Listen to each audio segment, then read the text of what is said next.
Muy buenos días, tengan todos ustedes, muy buenas tardes, donde sea que nos estén escuchando y viendo en estos momentos, porque seguramente están conectados de diferentes partes del mundo, pero desde la Ciudad de México les deseo muy buenos días. Mi nombre es Gabriela Barkentin, soy comunicadora académica aquí en México y agradezco muchísimo al INEGI que me haya invitado hoy, que es Día Mundial de la Estadística 2020, pues a conducir esta conversación. En realidad mi papel es básicamente ese, conducir la conversación y por supuesto también estar aportando en algún momento dado preguntas o algunos otros insumos para la discusión y el análisis.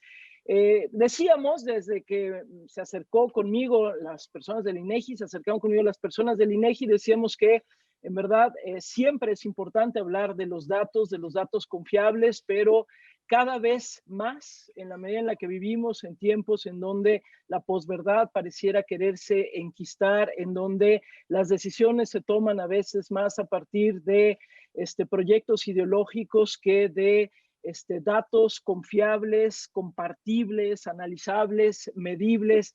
En estos tiempos se vuelve todavía más importante revisar qué está sucediendo, sí, con la estadística, pero sobre todo con aquello que podemos hoy producir como dato, como información y sobre todo poder transformar en conocimiento, en su momento en políticas públicas para poder tomar decisiones pertinentes en un mundo como en el que nos encontramos hoy. Además, en pandemia, estoy segura que este evento pues hubiera llevado a cabo como estaba planeado aquí en la Ciudad de México, que seguramente después de esta conversación podríamos habernos ido a tomar unos buenos tequilas y haber debatido de lo que sucede en el mundo con los datos. Y bueno, pues hoy, en medio de la pandemia, pues nos encontramos así, cada uno desde nuestros lugares de origen o nuestros lugares de residencia y justamente pues conscientes de lo que significa hoy tener los datos confiables y datos para la toma de decisiones. Voy a insistir mucho en ello, voy a insistir mucho en esto que significa datos, conocimiento, toma de decisión, porque ese es el momento que estamos atravesando hoy en el mundo. Sí, por la pandemia, pero también por cómo se han ido transformando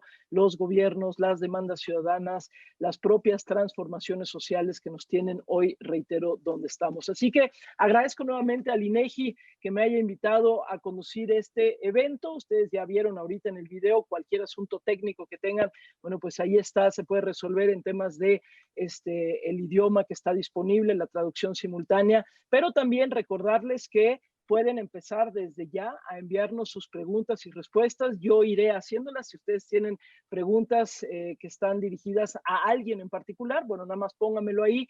Y si no, si son preguntas generales para el panel, yo hacia el final de esta mesa estaré compartiéndolas con todos quienes hoy nos acompañan. Así que bueno, pues sin más, hoy tenemos a 4 invitados realmente de primerísimo nivel y voy a arrancar con nuestro anfitrión el día de hoy aquí desde el INEGI, desde la Ciudad de México. Él es Julio Santaella, ustedes lo conocen seguramente, él es presidente del Instituto Nacional de Estadística y Geografía del INEGI desde 2016. Él es licenciado en Economía por el Instituto Tecnológico Autónomo de México, el ITAM, y posee una maestría y un doctorado en Economía por la Universidad de California en Los Ángeles.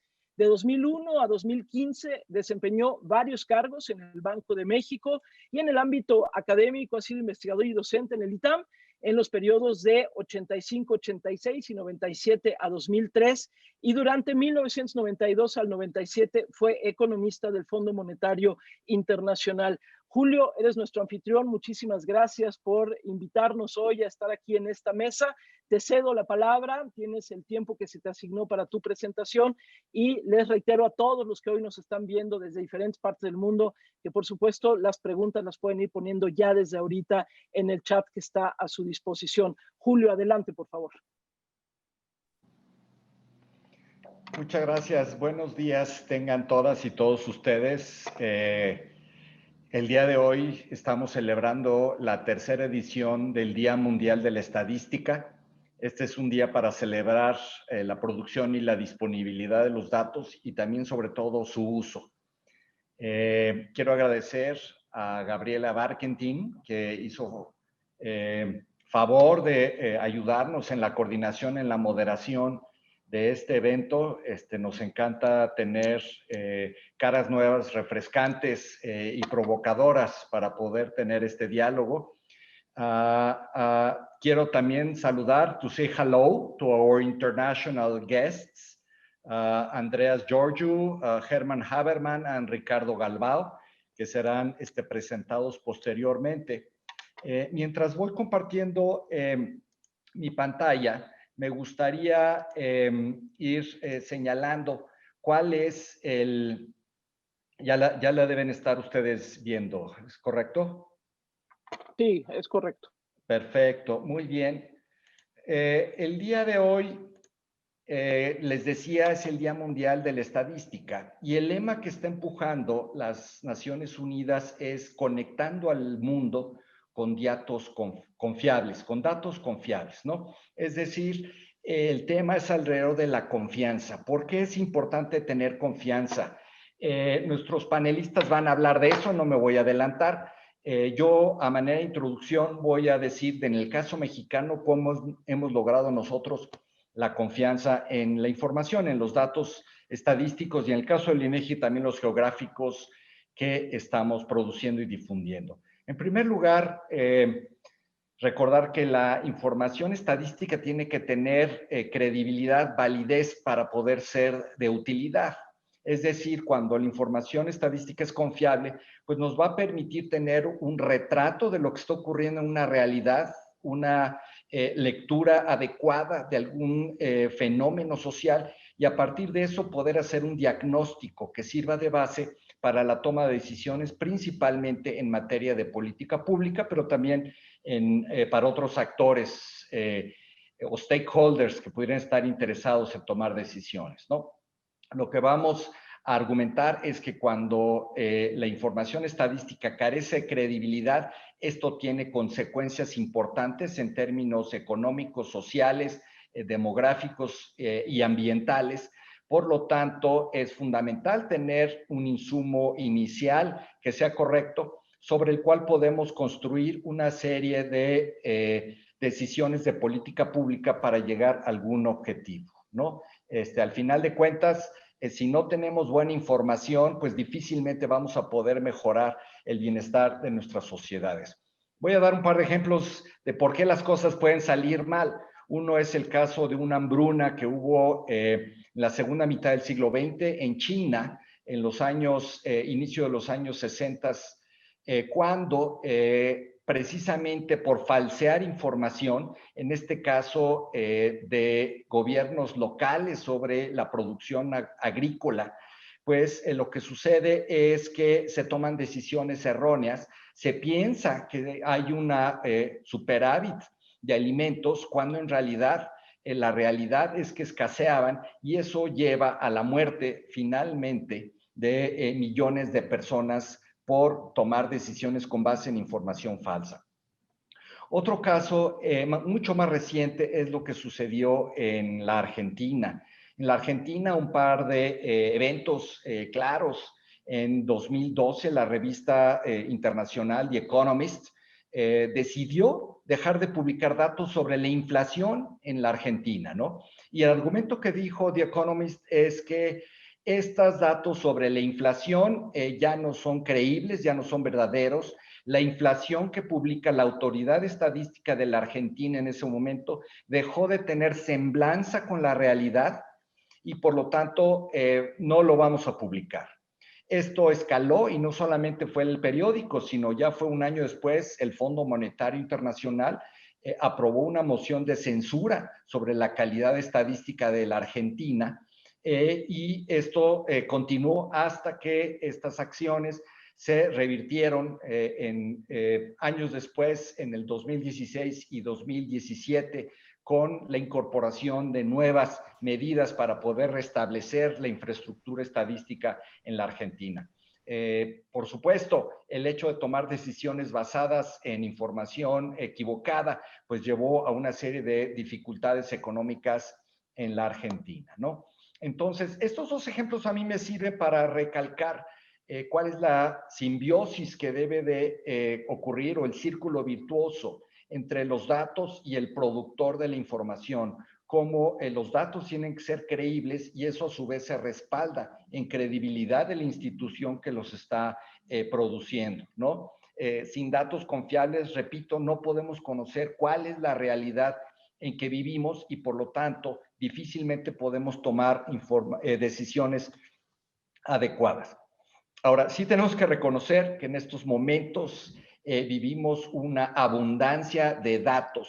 No todos ellos son estadísticos. Entre redes sociales, otros eventos tecnológicos y demás, estamos bombardeados por una gran cantidad de datos. Y también en este contexto tenemos que tomar decisiones. ¿Qué datos son buenos? ¿Qué datos no son tan buenos? Porque además estamos en una época de verdades alternativas, de fake news o noticias falsas y por lo tanto es difícil saber qué es verdad y qué es mentira y por lo tanto tenemos un reto muy importante de estar distinguiendo sobre qué información debemos tomar nuestras decisiones. En el caso de México, en el caso del INEGI, voy a argumentar que tenemos 5 pilares sobre los cuales se apoya la credibilidad de nuestro instituto. Esto tiene que ver con el diseño institucional, la autonomía que tenemos en la Constitución, el rigor técnico que estamos siguiendo, el apego a principios y buenas prácticas nacionales e internacionales, una cultura de transparencia y rendición de cuentas, así como un contacto continuo con la sociedad.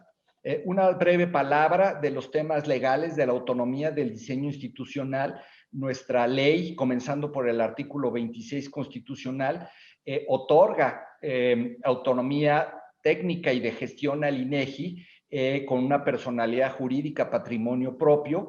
Esta misma ley y la ley del Sistema Nacional de Información Estadística y Geográfica indica que la información oficial que produzca el INEGI tiene que ser de uso obligatorio para los distintos órdenes de gobierno y nos obliga a publicar un calendario anual con las fechas en que se van a divulgar las distintas publicaciones estadísticas para no estar moviendo la fecha de publicación, como decimos en México, a contentillo, ¿no?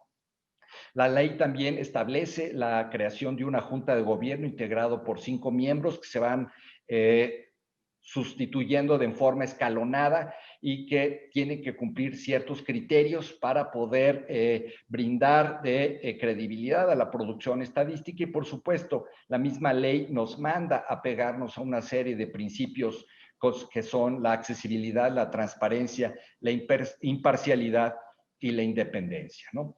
En cuanto al rigor técnico que sigue el INEGI, por supuesto, por mandato de ley tenemos que adoptar metodologías científicamente sustentadas con clasificaciones que sean internacionales, con recomendaciones que vengan del exterior.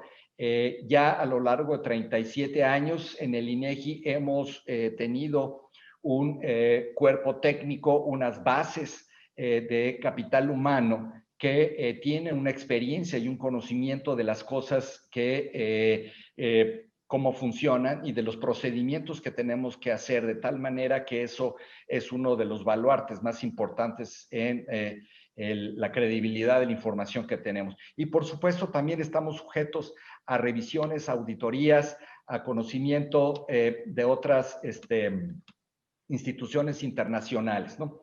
En cuanto a principios y buenas prácticas, ya la ley nos dice que la información que tenemos que producir tiene que ser veraz, tiene que ser pertinente, tiene que ser de calidad y tiene que ser oportuna, de tal manera que entre muchos otros principios de calidad son los que tenemos que estar procurando producir continuamente.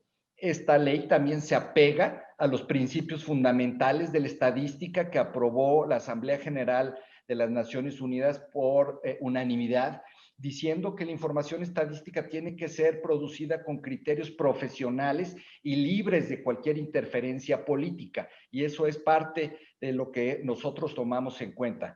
Además de que nos apegamos a las recomendaciones en estadística y política estadística de la OCDE, como fue el resultado de una revisión oportuna. En cuanto a la transparencia y la rendición de cuentas, pues tenemos que divulgar mucha de la información que hacemos de manera totalmente accesible. Esto incluye también las metodologías con las cuales producimos los censos, las encuestas y la explotación de registros administrativos. Publicamos también los programas que nos manda la ley de corto plazo, de mediano y de largo plazo. Y también, por supuesto, tenemos que rendir informes a los distintos poderes de la Unión y a la sociedad en general a través de una serie de documentaciones. Para nosotros es muy importante el eslabonarnos, integrarnos directamente con la sociedad, ¿no? En primer lugar, distintos actores de la sociedad son nuestros informantes. A partir de ellos es que nace la información y nosotros nos encargamos de recopilarla de una manera sistemática, ¿no? También después pedimos que nuestros informantes o nuestros stakeholders sean usuarios de esta información y a través de este diálogo podamos nosotros enriquecer los programas de información. Este diálogo ocurre también en consultas públicas que estamos obligados a tener y de otros foros que hemos creado como consejos consultivos para poder enriquecer este diálogo, ¿no? Déjenme terminar con algunos puntos que quiero dejar de manera muy transparente, muy claras. Es importante tomar decisiones con información correcta. Si tomamos información con base errónea, pues vamos a tomar decisiones y diagnósticos equivocados. En segundo lugar, en un mundo con tanta información, las oficinas nacionales de estadística, las ONE, tenemos que mantener la luz y la guía como líderes en la producción de información confiable y que sea altamente creíble. En el INEGI consideramos que la credibilidad de nuestra información es el activo más importante que tenemos y estamos abocados a protegerlo. Esto deriva, ya lo mencioné, de 5 pilares que están listados aquí y por supuesto el día de hoy que celebramos el Día Mundial de la Estadística por tercera ocasión, pues celebramos que en nuestro país y en el resto del mundo tengamos información confiable que nos conecta en todo el mundo y del cual estamos orgullosos en nuestro país. Yo con esto voy a dejar de compartir mi pantalla y agradezco a todos ustedes su atención. Muchas gracias, Gabriela. Gracias a ti, Julio. De hecho, han estado ya llegando algunas preguntas específicamente para ti. Las voy a guardar para después, para cuando tengamos la sesión de preguntas y respuestas, pero ya veo por ahí preguntas que tienen que ver específicamente con el trabajo que hace el INEGI. Y yo me quedo, digamos, resaltando, como igual como lo hiciste tú al principio, la palabra que hoy nos convoca, que tiene que ver con la confianza. ¿Cuáles son estos datos confiables? Desde la producción de datos y luego con la producción de datos y la institución que produce los datos, pero también cuáles son las decisiones que se pueden tomar a partir de los datos que tenemos. Creo que lo que de pronto puede ser conflictivo en los tiempos que vivimos también es esta noción de sociedad de ruido en la que nos encontramos, en donde los datos pues, están ahí, pero también compiten de pronto en atención, en esferas, digamos, de producción, incluso de conocimiento, con otros que no lo son tanto. Entonces, creo que hoy también necesitamos empezar a hablar, por ejemplo, de una alfabetización de datos, de una alfabetización del consumo de datos y de una pedagogía pública que nos permita también acercarnos y tratar de entender mejor dónde estamos parados cuando nos acercamos precisamente a información de calidad versus información que no lo es, ¿no? Lo apuntabas ya muy bien hace rato, esta abundancia de datos en épocas en donde estamos ante verdades alternativas o falsas noticias o literal instalados en una dinámica de pronto de posverdad. Esa se vuelve sin duda un reto fundamental y me parece que el INEGI lleva ya tiempo haciendo un trabajo extraordinario precisamente para no dejar de ser esta institución confiable en la producción de datos y en la producción de datos y de conocimiento para la toma de decisión.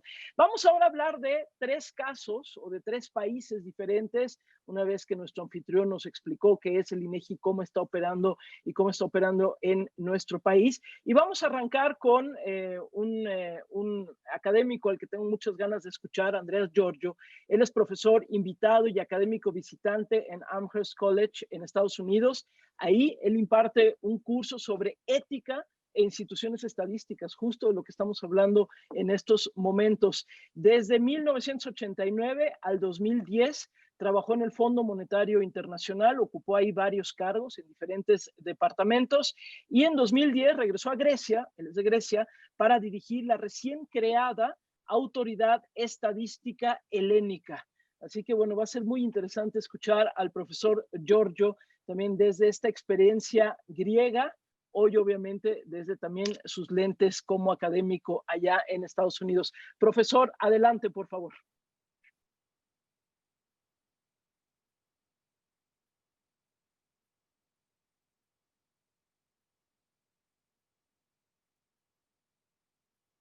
Hay que abrirle el micrófono, ya, ahí está, Andrea. Profesor Giorgio, adelante. Well, thank you very, very much, Ms. Varketin, for this introduction. Also, thank you very much to INEGI and to President Santaella and the organizers of this conference for inviting me. It's a great honor to be with you and with your great guests here. And I would like to share my screen. Let me see.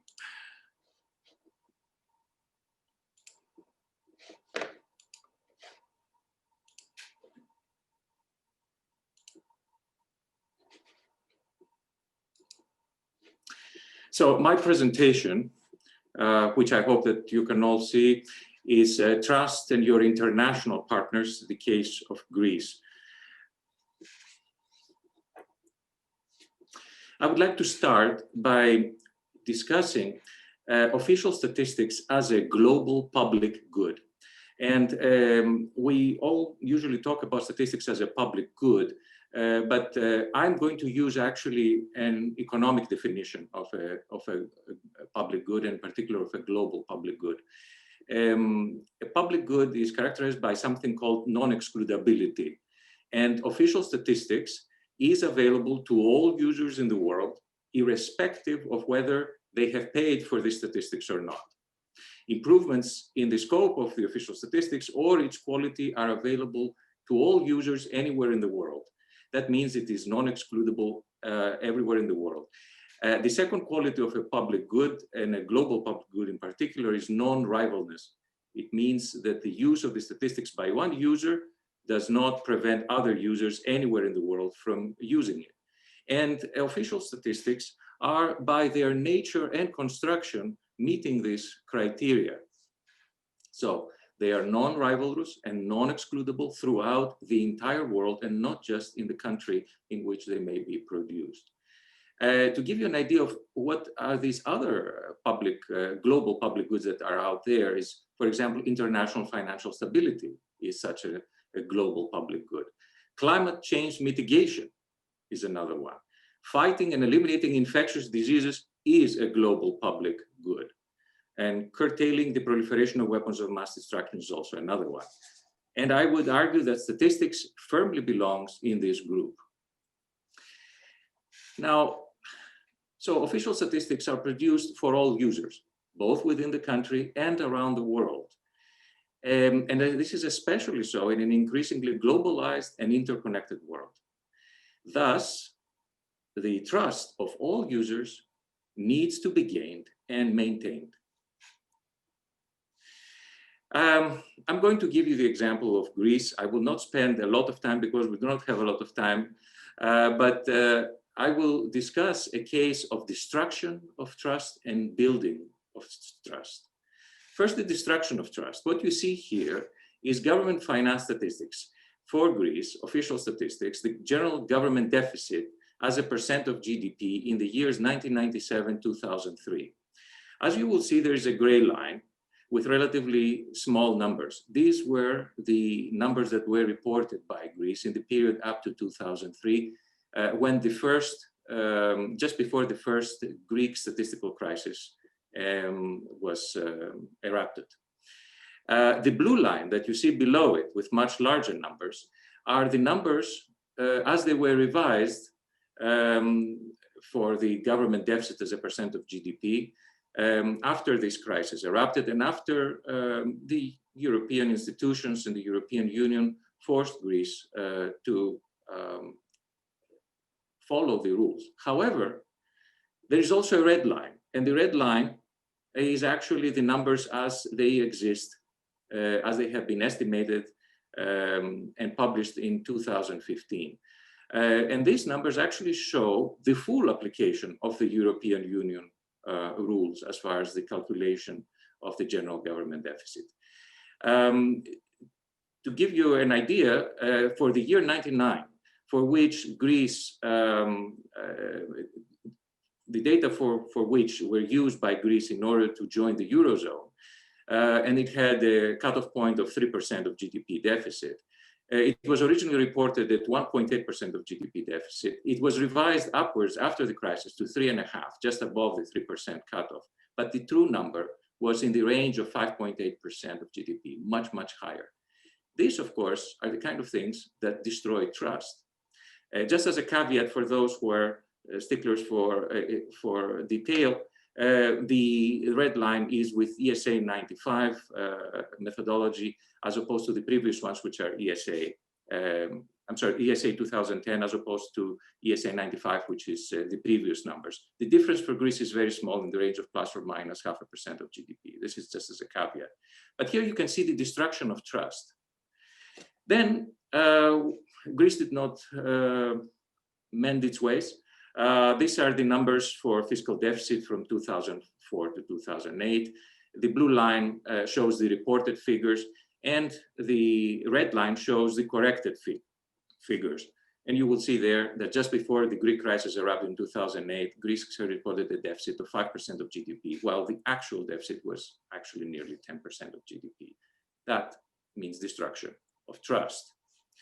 So Greece got reservations by Eurostat on this deficit and debt statistics. Between 2005 and the middle of 2010, April 2010, in this semi-annual controls by Eurostat, it got in 6 out of these 11 controls, it got reservations. It means that Eurostat could not validate the figures. And even in the times that it validated the figures, it did so after intervening and changing the deficits upwards. Greece also received methodological visits, which are heavy-duty visits received done by Eurostat and member states into a country in which there are concerns. Greece was the only country in the Union that had received any of them, and as you can see, it received 8 of them in this difficult period of destruction of trust. And I should finish with this destruction of trust discussion by giving you 2 quotes. In January 2010, the European Commission and Eurostat published a report on Greek government deficit and debt statistics. And it said verbatim, the partners in the European statistical system are supposed to cooperate in good faith. Deliberate misreporting or fraud is not foreseen in the regulation. That is, it is not foreseen in the law. This is destruction of trust. Also, in 2014, the European Parliament had an inquiry on the role of the operations of the Troika, as it's called, the European Central Bank, the European Commission, the IMF, with regard to Euro area program countries. And there it said up front in paragraph 5, it says, the European Parliament is of the opinion that the problematic situation of Greece was also due to statistical fraud in the years preceding the setting up of the program. So this is really the abyss when it comes to trust. Building trust. So things turned around in middle of 2010. Greek official statistics started being produced according to the EU and Greek law. No reservations were on government finance statistics for 10 consecutive Eurostat controls during the period that I was the president of the Hellenic Statistical Authority, between August 2010 and August 2015. And from September 2015 to today, also Greece, following apparently the same methodology that we had followed then, has continued not to receive any reservations. So for 20 consecutive times, no reservations. That's building trust. Also, the data have been accepted and used universally by all Greek governments and international partners since 2010 as the basis to conduct economic policy, to engage in international cooperation, to get the largest bailout in history, over 300 billion euro, and to reaccess international markets which Greece had lost. Now, you ask me, how is this trust actually built? And here I have some building blocks. They're not the only ones, but some of the building blocks. First, I'll start here on the left. In English, we say walk the walk. you have to deliver reliable, high quality statistics. There is no substitute for that. You have to do that. Second building block, rules-based. The institutions that produce the official statistics have to be rules-based. You have to follow the rules on methods and ethics, unswervingly, no shortcuts, no vagueness, no patchwork, and no flexibility. This famous word, flexibility, can be a problem. Third building block, adopt a culture of excellence. Do not accept the best is the enemy of the good. Always try to be the best. Try to adopt the best practices in everything. Fourth block, deliver the difficult messages no matter what the cost. That's how you build credibility and trust. If they think that you will be afraid to deliver the difficult messages, trust will not come around. Apply the rules to all, powerful or meek, detractors or supporters. You apply the rules the same, whether it's the president or the prime minister, or whether it is the person selling newspapers on the street corner. The same way you apply the rules always. Another block, work as an independent authority. Keep arm's length relationship at all times with everyone, whether they are a powerful politician or government policymaker or not, whether they are a detractor or whether they are a supporter. Don't care if your statistics have this or that implication. All statistics will have, official statistics are very, very, very important. We know that. But don't care about the specific implications. Just really make sure you produce the statistics according to the rules and the highest available quality standards. That should be the concern. And don't ever make compromises in the principles of your work, ever. So these are the building blocks that were used by us in Elstat in order to rebuild that trust. Now, I should say something because it is the elephant in the room. In these 10 years, since we started and building this trust, there has been political persecution of official statisticians for actually following the rules of compilation and the rules of ethics. And this has led, undoubtedly, to a distortion of incentive structures of official statisticians in Greece, which of course leads to an increase in the risk of re-emergence of misreported statistics, which in turn, of course, is a drag on building and maintaining trust. This is my last slide. These are some ideas about what is essential for having trust in official statistics. The one thing is independence. And of course, we wouldn't have been able to have these building blocks of building trust in Greece if we did not have some independence and if we did not insist on it. So independence is important, but I would say there is two types of independence.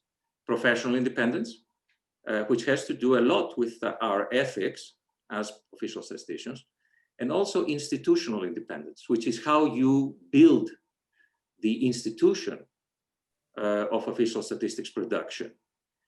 And institutional dependence is much more elusive still in this world, with institutions producing official statistics embedded, for example, in policy institutions. That creates fundamental problems about the environment in which statistics can be produced, with significant risks for professional independence. Institutional independence is not only whether statistical offices are embedded into policy institutions. It has many, many areas, and this is an area in which I do research, and I can talk more about this at some other point. But independence is extremely important, both professional and institutional. The second important element is accountability. You cannot just be independent without being accountable. So you have to have checking by international institutions. There is some checking going on, but we need a lot more. And there's a need for international institution to be created, for example, for the checking on the implementation of the UN fundamental principles on statistics.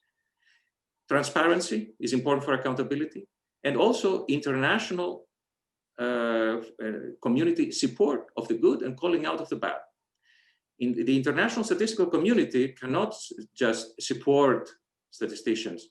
It also has to call out those that do not meet the standards. So support the good statisticians, call out the bad ones. And finally, a very important and intangible component. And I will use here something, paraphrase something from the film John Wick 2, which is just a thriller, an action thriller, but I like the saying. Focus, commitment, and sheer will.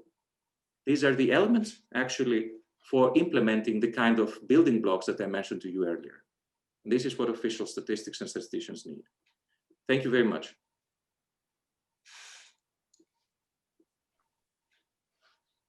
Thank you very much, Professor Giorgio. Thank you very much.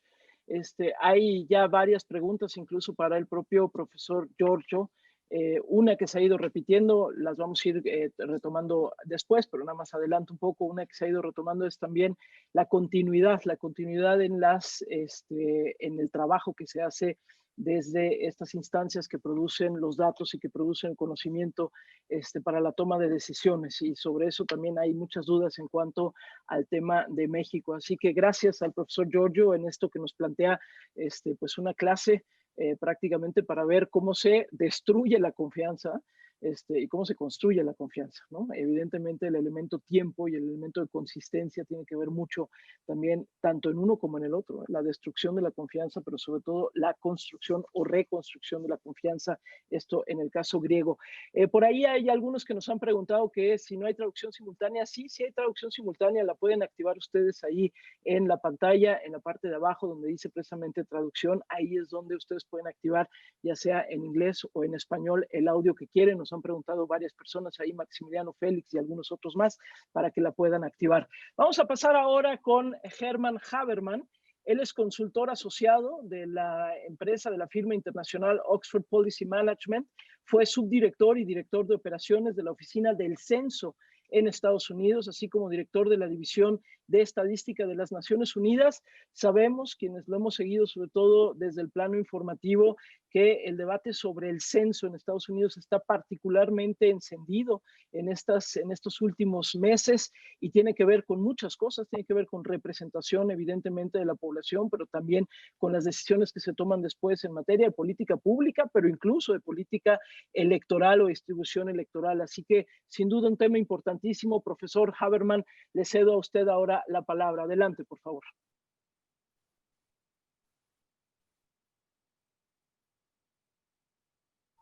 Thank you very much, Gabriela. And thank you to INEGI for inviting me to participate in this World Statistics Day celebration. Reminds me, it was about 30 years ago that I first had the privilege of working with INEGI. I was then chief statistician in the United States, and we were working on a concordance between Canada, Mexico, and the United States. And not only professionally, but in that 30 years, I was able to develop some very good friendships with people from INEGI, and I see some of them on this, and it's good to see those people again. But today, I'd like to talk about trust, and I want to talk about it with the example of the US Census. So now we're going to try to,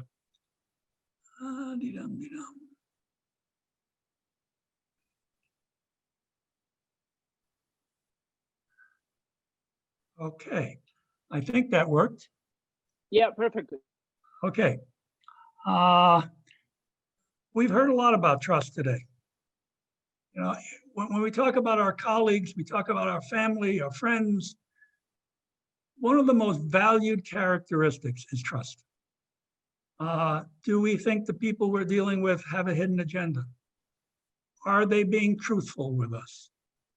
Not necessarily are they the smartest, the brightest, but what about the issue of trust? And it is no different when we talk about trust for statistics, as you've heard from Andreas and Julio. In fact, official statistics has been called the lifeblood of the democracy. Without it, the inhabitants, the residents of a country do not know what's going on. And moreover, though, without trust, as much as those of us like the mathematics sometimes within statistics, statistics is nothing more than a mathematical exercise. It's interesting, we like it, we do things with it, but without trust, it's empty. And as we've heard from Andreas, the foundations of trust include openness, transparency, and the belief by people that statistical decisions are made by and only by professionals.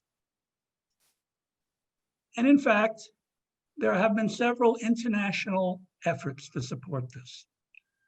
I was around at the founding of the Fundamental Principles of Official Statistics.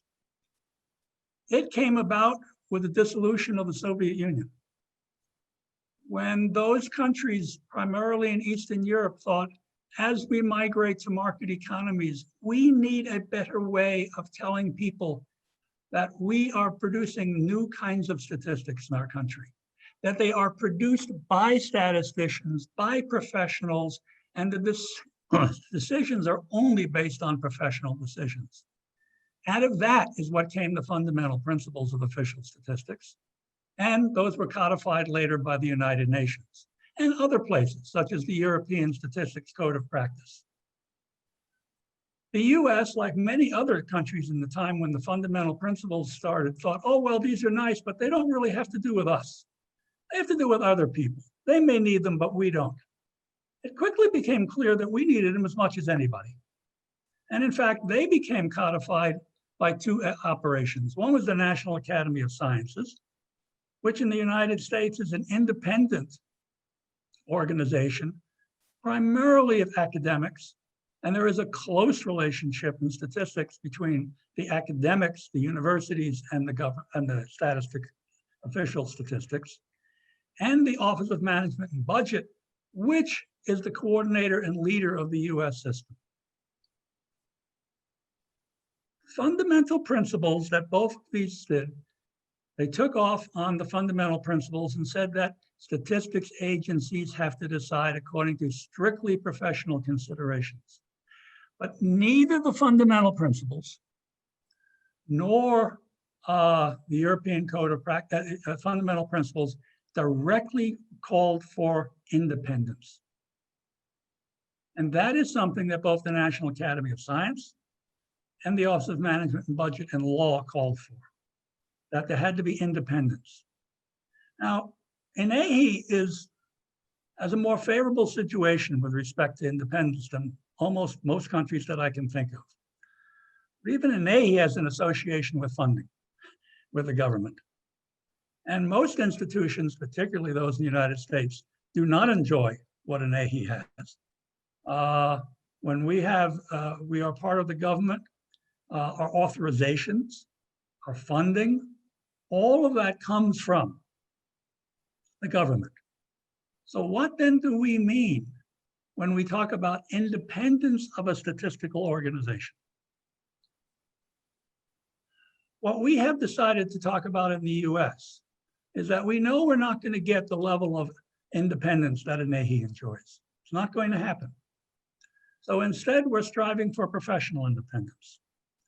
The idea that yes, the funding will still come from the government, but decisions on statistics, whether those are on models, amputation, sample sizes, those should be done only by professionals.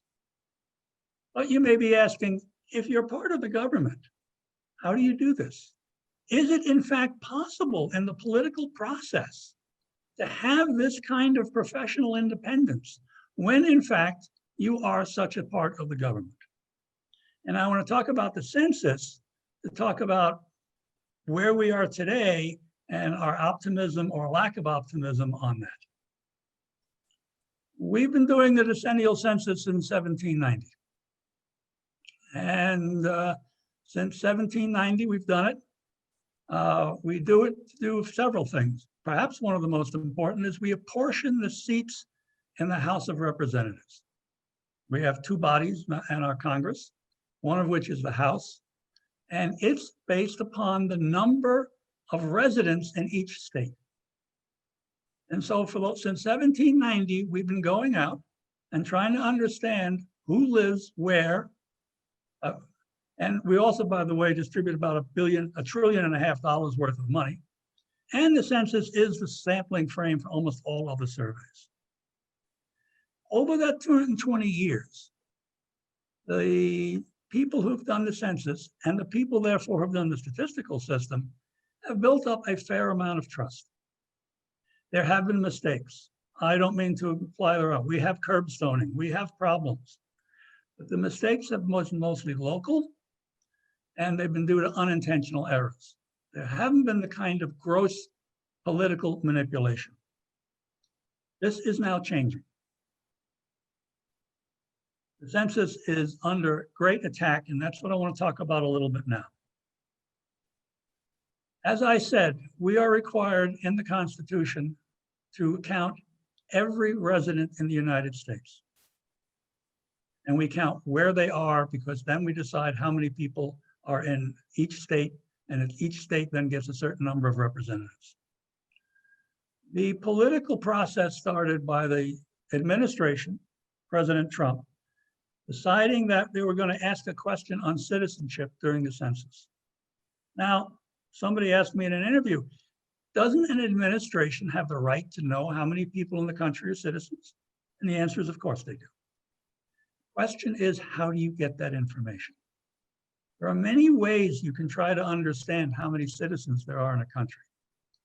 Asking that question on the decennial census turns out to be one of the worst ways you can ask it, because it directly affects the response rate you're going to get from people and directly affects the trust that people have in what the government is going to do with the information.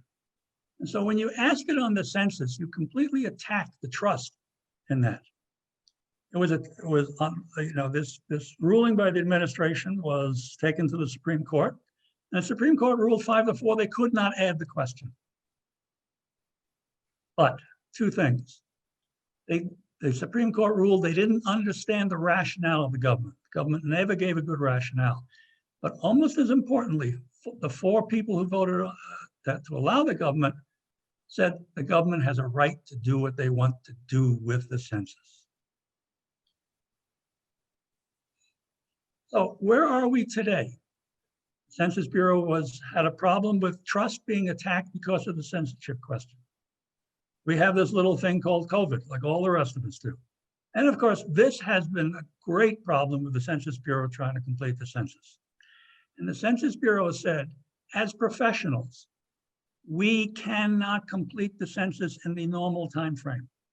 We cannot provide the normal kinds of quality apportionment numbers unless we are given extra time.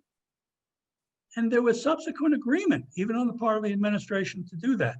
And then the administration rejected it without any rationale, except to say to you, on July 21, 2020, the president directed the Census Bureau to eliminate illegal aliens from apportionment numbers. Now, I know the term illegal aliens is controversial, and I use it here only because those were the words used in the presidential memo. That's what they said. Now, as statisticians, the Census Bureau and others, including the National Academy, have opined and said, we do not know statistically how to do that. We do know how to estimate citizenship. We do not know how to do that. It is not something we know how to do. That information was not ceded to by the Bureau, by the administration. It has been challenged in court, and it is now in court. So, at the same time, the administration added more political leadership to the Census Bureau. There used to be one political director who was political, and one deputy director who was also the chief operating officer who ran the Bureau. Now there are 3 extra political deputy directors. So the Census Bureau now finds itself in a position it has never found itself in before, where it's being attacked in the courts continually, and this has a pernicious effect on its reputation. The quality of the apportionment numbers is under attack. The quality of the response of the way the Census Bureau has done it is under attack, not so much from the professionals, but as much from the political process. And now there is doubt about the quality of the numbers. Now, what do we do about this? What can we do, at least in the US? and perhaps other places. Certainly, we think that the remedies, such as the fundamental principles, use of the UN Statistical Commission, peer-to-peer activities need to be pursued. However, we have just heard from Andreas about what's happened in Greece. We've heard from Julio about what's going on in other things. These problems are increasing around the world. They are not decreasing. We are increasingly living in times when political leaders develop their own narratives and then create data to support those narratives. That's the time increasingly statistical leadership is involved in. So what, if anything, can we do? I confess I'm becoming pessimistic. I think leadership of statistical agencies is entering a very parlous time. The leadership of statistical agencies was mostly concerned with analyzing the professional competence. Increasingly, it's going to be concerned with the ethical dilemmas from the political process and how it interferes with statistics and the extent to which the political leadership is prepared to stand up, be counted, and whether it's allowed to do that. Thank you very much. Now. Well, thank you very much. This has been fascinating. If we can go back to, stop sharing your presentation, that would be great.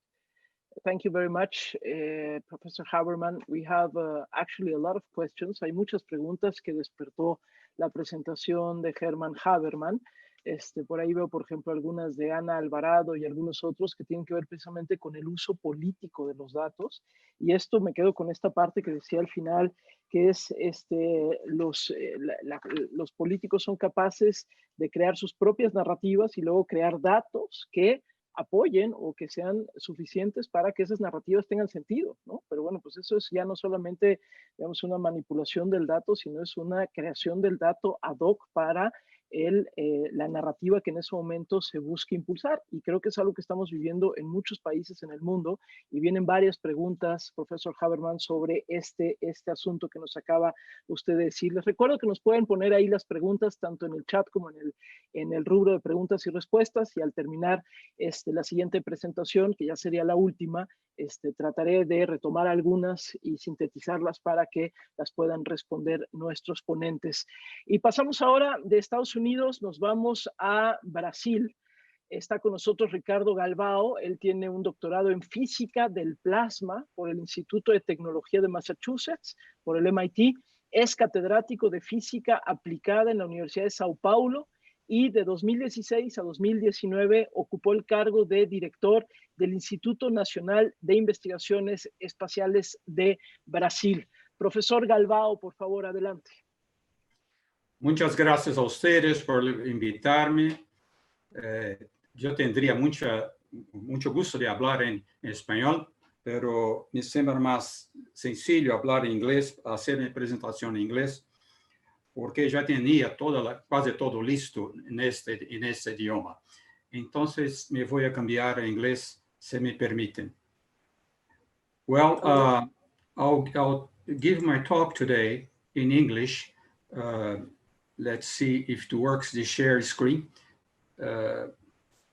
Let's see if you all, oh, that's the wrong one. I'm sorry, this is a lecture. Where is my share screen? Just a minute.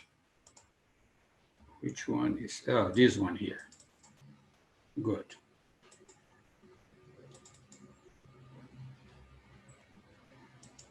Do you all see it? Yeah, we see it. If you can just, yeah, we see it perfect. You see it perfect. Okay, thank you. So my presentation today is a bit different from what I have seen so far, although I have to say that I learned a lot from the speakers that came before me. We are talking about data, not statistical data in the sense that you work with data, but with data that we do statistics about it. And what's most important, about the trust on this data.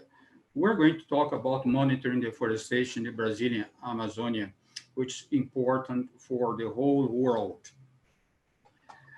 As you can see from this picture here, this is a publication by Inácio Amigo in Nature this year, February of this year.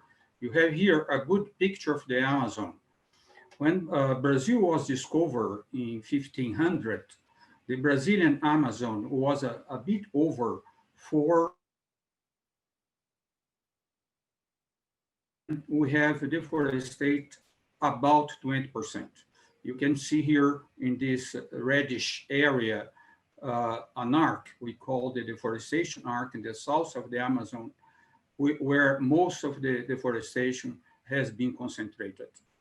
The problem, as you know, you may have read about it, is if the entire Amazon, not only the Brazilian Amazon, which 60% of the whole Amazon, but if the deforestations go over 25 to 30%, there is going to be a tendency to become almost a savanna. This is a turning point that's very important. Well, so the clear-cut deforestation of the Amazon so far was around 20% in Brazil. How this deforestation proceeds? Well, people, the illegal loggers, they are very clever. They penetrate in the Amazon, they first cut the big trees, make some clearance, you can see here. Then they go to smaller trees, and then they cut most of the forest until the forest around 90% deforested. And when it's at this stage, they burn it. They burn it to clean and be able to take all the wood, the logs from it. That's the normal tendency of deforestation in the Amazon. So the final result you see here from this area that was only degraded to become completely deforested and turn into pasture. Most of the deforestation in the Amazon, over 35%, are in government properties or are not in private properties. And they do this and they put cattle there to be able to claim possession of it. Well, the Brazilian system to monitor deforestation in the Amazon was developed by the Brazilian National Institute for Space Research. And we have two systems. One is called PRODES and the other is called DETER. I'm going to talk slightly about those in the next slides. PRODES is a program for monitoring Amazon by satellite by clear-cut. So what we do, we use images from Landsat 8 and the Brazilian satellites, Cibers 4 and 4A, which were also developed by the Institute, and the Indian Research Satellite 2. And so this is monitored with a resolution from 20 meters to 30 meters.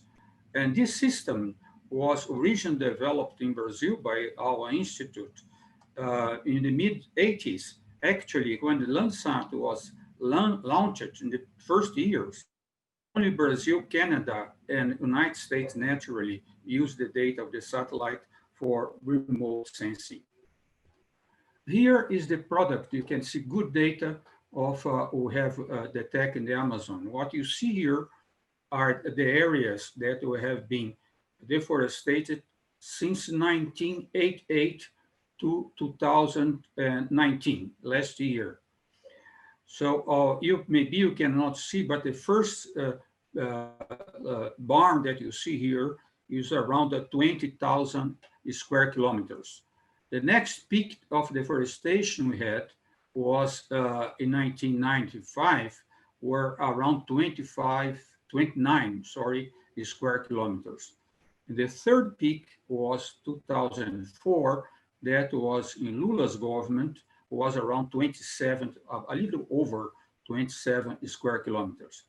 When this occurred, the Minister of Science and, the Minister of Environment in Brazil the lady well-known worldwide, Marina Silva, asked the Institute to develop another system, not only to give the deforested area after it occurred in a year, but to develop an alert system that would give daily alerts about modification for the forest. And that is called the DETER system that was developed by us. Using data from this DETER system, you can see an acting very strongly, forcefully against illegal loggers. Brazil was able to decrease the deforested area by over 80%, from a little over 27,000 square kilometers to around 4,000 square kilometers. Professor Giorgio talked about accountability and trust, international trust, and independence. All this was done by INPE, although it's an official institute of the government, completely independent. Never the scientists there never listen to political pressure, which comes very strongly. And for accountability, you can see here, around 2007, a paper in Science saying that Brazil monitoring system is the envy of the world. And then in Nature, 2015, they published a paper saying that this decrease that Brazil achieved with data provided by INPE was called the biggest environmental success story in a decade. So we were very, very proud of that. This DETER system that I mentioned use images from also from Brazilian satellites 4 and 4A from the India satellite. It produces not only alerts of complete deforested area, but also of selective logging, degradation, and deforestation in plots above 3 hectares, and has been in operation since 2004. The INPE, the Brazilian Space Research Institute, not only developed those systems locally, but also design and build the satellites for monitoring the Amazon deforestation, also in other areas of Brazil. This satellite, you see, CBERS 4A, was launched in December of last year, developed in collaboration with China. 50% of the satellite is built by Brazil, 50% by China, and the satellites launched by a Long March launcher, Chinese launcher. By March of next year, we are going to send another satellite called Amazonia 1. It's called Amazonia 1 because it was entirely developed in Brazil, and you see the satellite now in an anechoic test chamber. So to say that, that is important for us to have sovereignty over the data to be independent. We also have a data control policy. So all the data provided by INPE is made immediately available to IBAMA. IBAMA is the Brazilian organism responsible for environmental fiscalization and punitive measures. It's an organism of the Minister of Environment. 1 week after they have this data, the data is made freely available in the INPE's page, INPE site, free of charge. So anyone in the world can use the data universe without paying for it. Actually, the data of the 2 system products and the DETER have been the base for around, I should say, 1,300 PhDs all over the world. And all images, because INPE owns its satellites, all images from INPE satellites can be freely downloaded by anyone in the world. So we consider very important to make our data completely available. So in spite of this system, unfortunately, we have a present government, which I should call obscurantist government. You can see here a matter that was published in The Guardian about our Minister of Foreign Affairs, Minister Ernesto Araújo, see him here, saying that Brazil, that the climate change business is a Marxist plot. nothing to do with action of the men after the industrial era in the end of the 19th century. That was taken very, very seriously. And the reason I show this to say that after President Bolsonaro took power, there has been a lot of pressure on INPE, not so like the one in Greece, but trying to curb the free availability of data. And the Guardian made this comment, maybe you cannot see here, but saying that this would undermine the Brazilian leadership in the world regarding environmental control of forests, which Brazil had up to this government. So because of that, and I was the director of INPE at that time, and I kept providing the data freely available and informed the government about the tremendous increase of deforestation in the Amazon. Last year was over 19,000 square kilometers. Naturally, the government didn't like it. So the president said in an international press conference that the data were a lie, and I was working for interests against the Brazilian government. This appeared all over the world. You can see here in ABC News, and somewhat about the independence. He said the agency that he's talking about, INPE, should not publish our data in a simple way. So he wants to have the data first available for him to control the data. And 2 days earlier, he said then that I was working under the service of some non-governmental organization. So it was a direct attack to INPE and to Brazilian science. These appear in many journals, not bother you with that, but you see here an article in the Science magazine that deforestation is shooting up, but the Brazilian president denied it, saying that they were all lie. Naturally, that was very, very strong on me, and I decided to react, and I reacted fiercely, because I understood that was a situation that should not be quiet.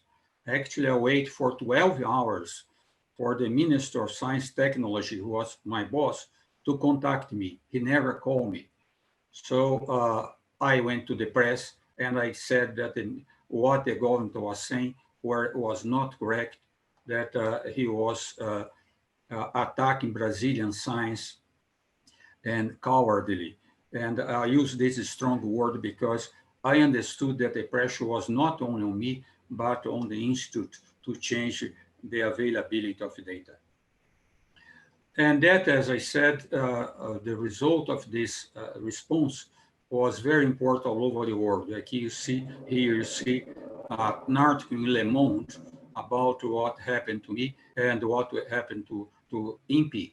And the whole world, all over the world, I got contact all over the world. People react to this, what President Bolsonaro was doing with data from INPE. And then I react, and I said that he was dismissing our data as lies. But the reason I showed this slide is to point out that the defense I made was not only regarding INPE, but the whole Brazilian science, and in some sense, the science provided by all good scientists in the world when they are attacked by their government, when the data does not satisfy the official policy. Here I show you, you are not in the area, but I show you this scientist, a very famous Brazilian scientist, who is called the Guardian of the Amazon. He received the Volvo Environment Prize 2016.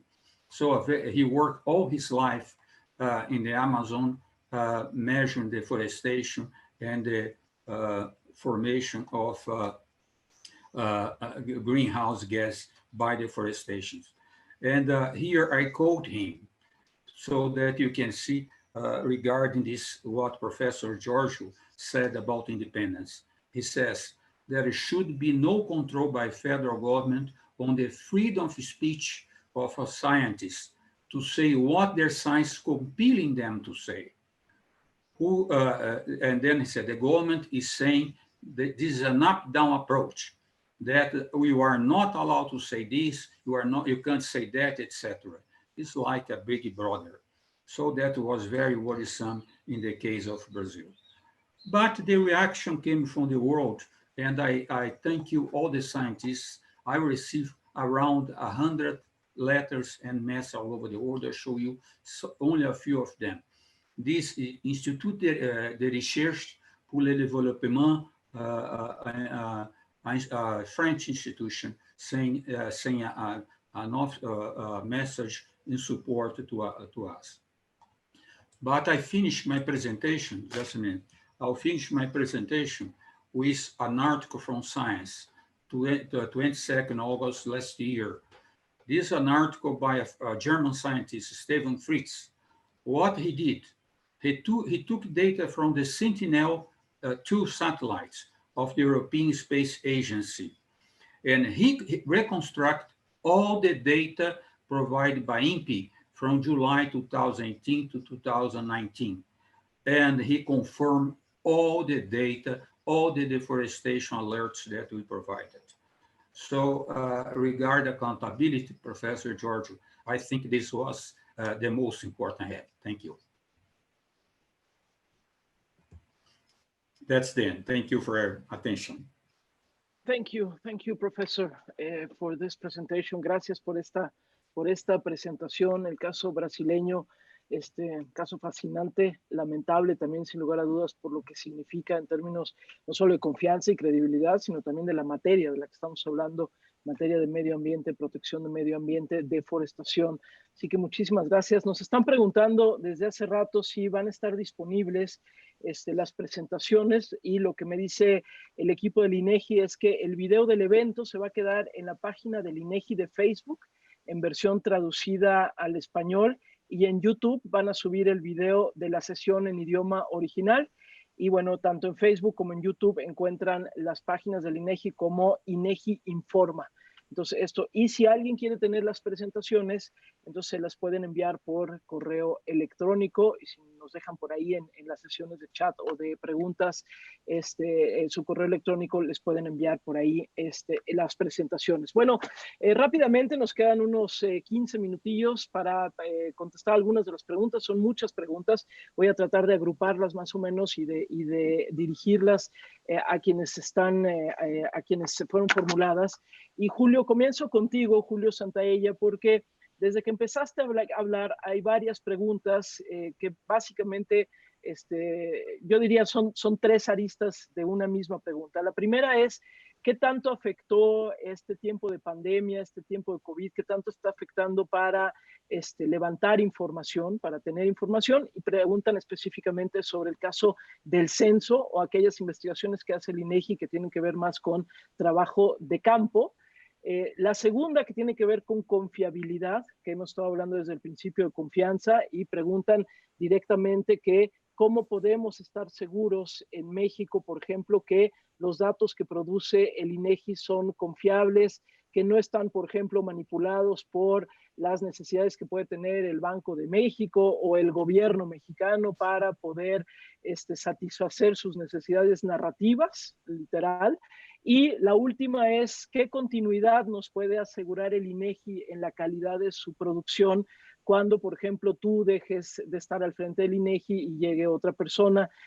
¿Qué seguridad podemos tener en la continuidad de la calidad del trabajo? Julio, adelante, por favor. Muchas gracias por las preguntas, Gabriela, y pues gracias por tu conducto a los que formularon estas preguntas. Voy a responder muy brevemente para dar oportunidad de tener más interacción con respecto al COVID-19 y el impacto que tuvo en los programas estadísticos como en todas las partes del mundo, efectivamente tuvimos una afectación que tuvo que ser encarada con distintas estrategias. Principalmente lo más importante fue que enfrentamos una prohibición para llevar a cabo entrevistas cara a cara. Así que muchas de las actividades, especialmente de encuestas en hogares, se vieron afectadas por esta prohibición. En lo que toca al censo de población y vivienda, cuando esta prohibición inició el 1 de abril, ya habíamos terminado la fase más importante, que es la parte masiva de tocar todas las puertas y recabar la información, de tal manera que nuestro país cuenta con un censo de población y vivienda 2020. Sin embargo, actividades adicionales, especialmente en la etapa de verificación, sí fueron postergadas. Tuvimos que comenzar a hacer trabajo de gabinete y una vez que hacia la segunda quincena de julio pudimos salir a campo, paulatinamente ir recuperando parte de esas actividades, ¿no? Sí tenemos un retraso como el Buró del Censo en los Estados Unidos, aunque creo que no es de la misma magnitud, y esperamos tener resultados hacia final de este año o incluso a lo mejor en principios del próximo año. Una reflexión importante sobre la pandemia: el INEGI también instrumentó otra serie de programas de información, de encuestas particularmente telefónicas, porque lo que pensamos es que lo peor que puede ocurrir es tomar decisiones de política pública en la oscuridad estadística, ¿no? El propósito de la estadística es conocer la realidad, y esto también se vale durante la pandemia, así que era importante mantener una oferta de información estadística aún durante este periodo.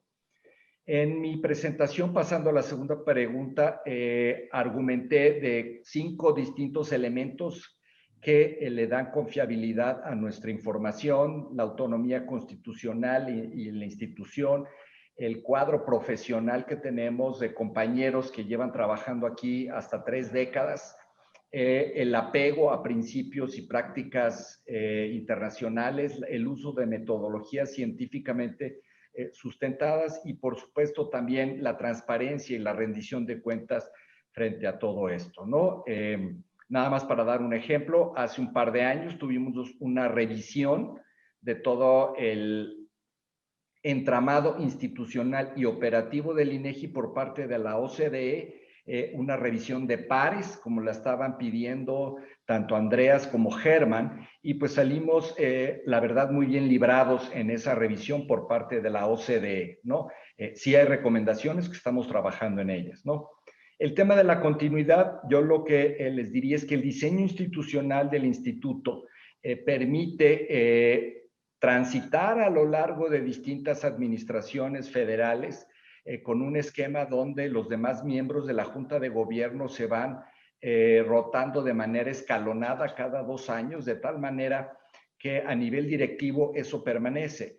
Y por otro lado, también nosotros contamos con un servicio profesional de carrera, y eso, aunado a la autonomía constitucional, yo creo que da la seguridad de que hacia adelante el instituto va a seguir al pie de la letra la tarea encomendada por nuestras leyes, ¿no? Y lo que pide la sociedad. Gracias, Julio. Bueno, son parte de las preguntas que llegaban para el INEGI. Para el profesor Giorgio, tenemos también algunas preguntas que nos están haciendo llegar. De manera particular, retomo la que nos manda Antonio Ballesteros. Son algunas preguntas diferentes. Dice que si existe, porque usted habló, profesor Giorgio, mucho de la estadística y la información como un bien público global, esta idea del bien público global que pareció realmente muy, muy importante. Entonces, parte de lo que se pregunta aquí es si existe la soberanía en temas estadísticos. ¿Los datos le pertenecen al país o son patrimonio global? Preguntan también, ¿es válido usar metodologías como remote sensing para recolectar datos de otros países? Cuando hablamos entonces de esta globalidad de los datos o el uso global de los datos, profesor Giorgio.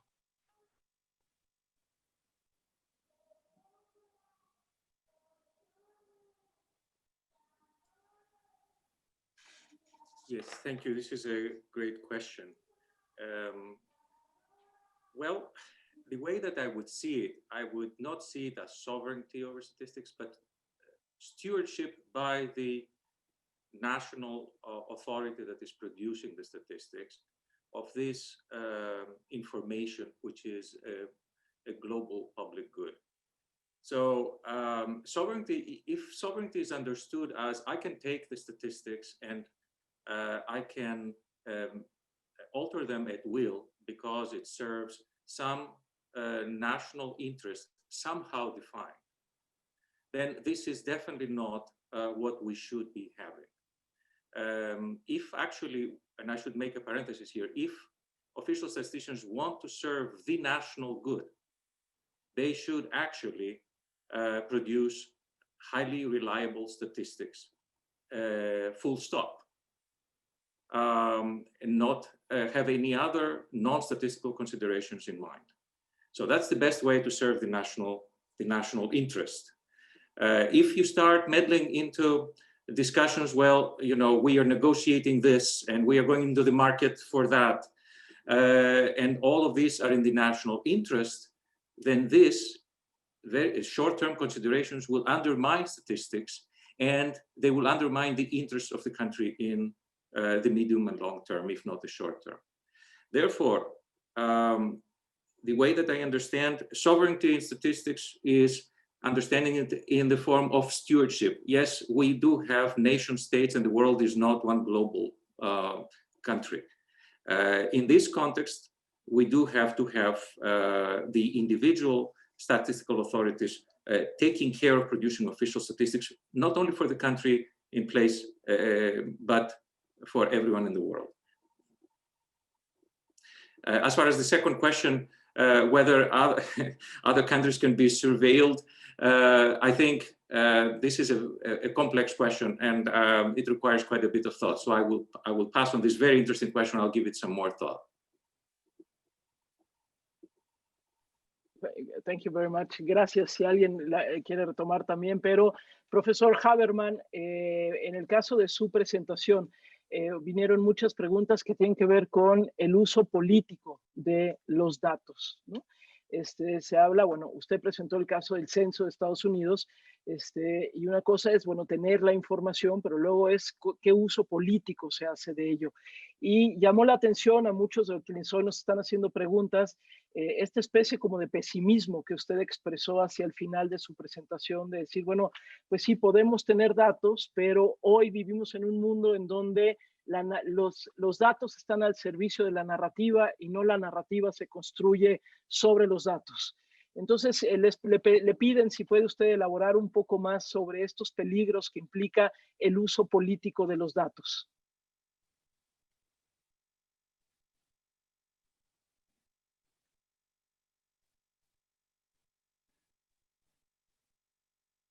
Well, I think I like the question. Thank you very much. Let me go to something. Can you hear me? Yeah, perfect. Okay. Let me, Julio, people have talked about COVID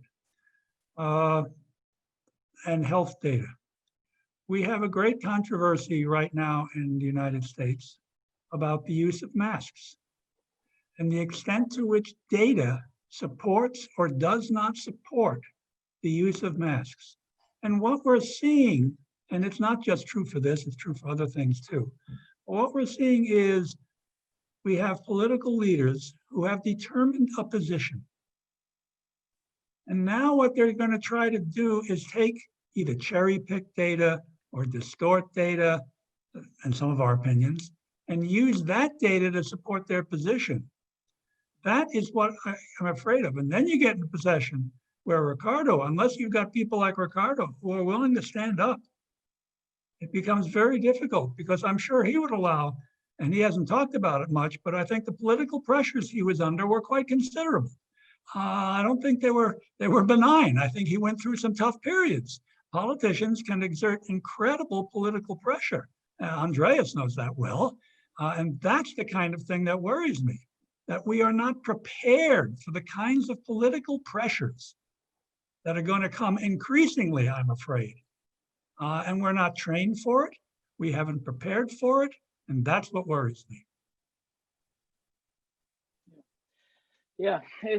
Vaya tema, ¿eh? Si están preparados o no para la presión política, yo creo que eso lo estamos viendo no solo en quienes producen datos, sino también lo estamos viendo en ámbitos más amplios de la ciencia en diferentes partes del mundo, en México sin lugar a dudas también, justo en estos días que se está discutiendo este asunto. Gracias, profesor Haberman. Profesor Galbao, hay varias preguntas que están dirigidas un poco al panel en general, pero que me parece que son muy pertinentes para todo lo que usted nos contó de lo que tuvo que pasar a raíz de la manera como fue atacado el trabajo que se hacía allá en Brasil en materia de deforestación y en materia de la información precisamente sobre las amenazas climáticas. Y tiene que ver con qué hacer con la ciudadanía, porque por un lado, bueno, tenemos a quienes toman decisiones, tenemos el poder político que puede ejercer las presiones que ejerza, como lo podrá hacer el poder económico en su momento y lo ha hecho también. Están quienes producen información, pero ¿cómo lograr que la ciudadanía haga suyo este problema? Es decir, en general tenemos ciudadanías, tanto en México como en Brasil, sin lugar a dudas también, en donde no hay necesariamente una formación estadística, una formación de apreciación del dato, y por lo tanto es más fácil que la narrativa dominante sea la que se consuma y a la que nos apeguemos, y no que querramos como ciudadanos defender la importancia del dato. Usted nos ponía ejemplos de científicos, colectivos del mundo que le escribieron, que los apoyaron, en noticias que salieron en el mundo, pero ¿cómo lograr, cómo hacer una pedagogía pública para que la ciudadanía también haga suya la importancia de los datos y de la información más allá de la narrativa dominante, profesor?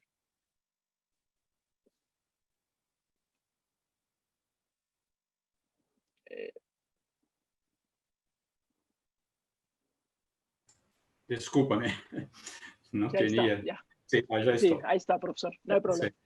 Esta es una pregunta bastante compleja, pero muy relevante. La primera cosa que tenemos que ver como una misión de todos nosotros es el respeto a la civilidad republicana. En nuestros países con la democracia, nada caminará sin respetarmos la civilidad republicana. Y la civilidad republicana quiere decir que el gobierno tiene que tener respeto por los profesionales que producen los datos. Y también los ciudadanos tienen que tener respeto por el trabajo de los profesionales. Es curioso, sí, que como usted dije, que hay mucha gente que no entiende bien cómo se hacen las encuestas, cómo se sacan los datos, cómo se producen los datos más físicos, pero yo pienso que debe ser nuestra misión de hacer esas cosas muy más claras a todos los ciudadanos. Lo que sucedió en Brasil tuvo como consecuencia que en todas las calles donde yo ando, la gente me para, pregunta, quiere saber lo que pasa sobre la Amazonia. Todos los días yo recibo teléfonos de gente que quiere saber cómo está la deforestación en la Amazonia, cómo está la situación del cambio de temperatura, cómo está la situación de las quemadas en la parte del Pantanal de Brasil. Entonces, resultó de mi actitud al contestar al presidente que los ciudadanos brasileños, por lo menos los brasileños, los ciudadanos brasileños tuvieron una respuesta muy importante, muy fuerte. Hay mucha manifestación contra la política del gobierno con respecto a la deforestación de la Amazonia.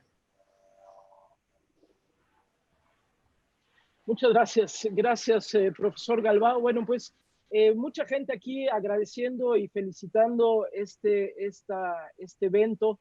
En verdad, bueno, ya lo van a ver ustedes después en el INEGI, pero la verdad hay muchísimos comentarios de agradecimiento sobre estas presentaciones y como yo les decía, van a estar disponibles. Si ustedes quieren las presentaciones, se las pueden enviar por correo electrónico o van a estar presentados, disponibles los videos tanto en la página de Facebook como en la página de YouTube del INEGI para que las puedan seguir. Me quedo con esta reflexión y esta preocupación sobre la confianza, sobre la fragilidad de pronto de la confianza, sobre la fragilidad de la confianza en los tiempos que vivimos, sobre la fragilidad de la credibilidad en los tiempos que vivimos, en donde compiten narrativas que suelen ser narrativas encontradas, narrativas antagónicas, narrativas que están en opuestos incluso de la búsqueda de la verdad. Me quedo con la importancia del dato, de la información, de la creación de conocimiento para la toma de decisión, la importancia de la independencia y de la profesionalización de quienes se dedican a la recolección de datos y a la construcción de conocimiento a partir de la recolección de datos, pero también, reitero, me quedo con la enorme preocupación del uso político que se puede dar a la información o la negación desde la política a la información cuando esa información no es suficiente para lo que esa política o esa narrativa en turno desea. Creo que son momentos complejos por la situación, sin lugar a dudas, de la abundancia de información y la abundancia de datos, pero también de la rapidez, de la inmediatez y a veces de la escasez de marcos interpretativos que vayan más allá de los especialistas y que permitan también a la sociedad reconocer dónde estamos parados. Creo que por lo mismo un día como hoy es fundamental y en verdad agradezco al INEGI que nos haya permitido tener y ser partícipes de esta conversación y agradezco por supuesto al profesor Haberman, al profesor Giorgio, al profesor Galbao y al doctor Santaella también por sus ponencias, por sus comunicaciones el día de hoy y a todos los que de verdad estuvieron hoy conectados. Hemos tenido, no sé, más de 700, 800 personas que han estado conectados por lo menos aquí, más los que nos han estado siguiendo también a través de las otras plataformas del INEGI. No es cosa menor tener a tantas personas, escuchar hablar sobre datos y la importancia de datos para los tiempos que corren. Pues en verdad, muchas gracias otra vez a todos. Gracias al INEGI por organizarlo. Y sin más, yo me despido. Yo soy Gabriela Barkentin. Gracias a los 4 ponentes que estuvieron el día de hoy con nosotros. Un fuerte abrazo hasta donde se encuentran. Y gracias, por supuesto, también a todos los que nos siguieron el día de hoy. Nos despedimos y que tengan ustedes una muy bonita tarde o noche, dependiendo de dónde se encuentren. Muchas gracias. Muchas gracias.